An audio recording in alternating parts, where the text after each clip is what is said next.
While customer overpayments occur less frequently than in the past, if a customer overpays an invoice, QuickBooks Online generates a customer credit when you manually record the customer payment in the Receive Payment window.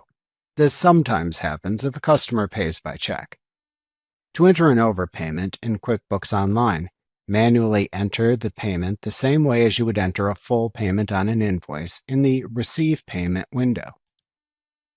Simply select the customer and then record the received payment's date, payment method, deposit account, and amount.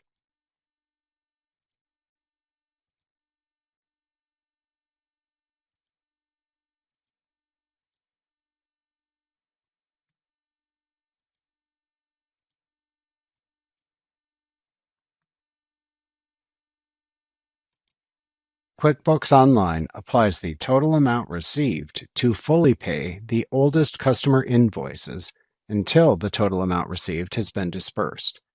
The amount attributed to each invoice appears in the payment column for each invoice. When entering an overpayment, note the Amount to Credit field in the lower right corner of the window under the list of outstanding transactions. This field shows the amount of the customer overpayment.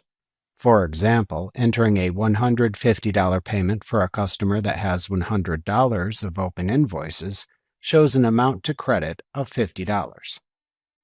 When you record the payment using one of the buttons in the toolbar at the bottom of the screen, it will generate a customer credit for the selected customer in the amount of the overpayment.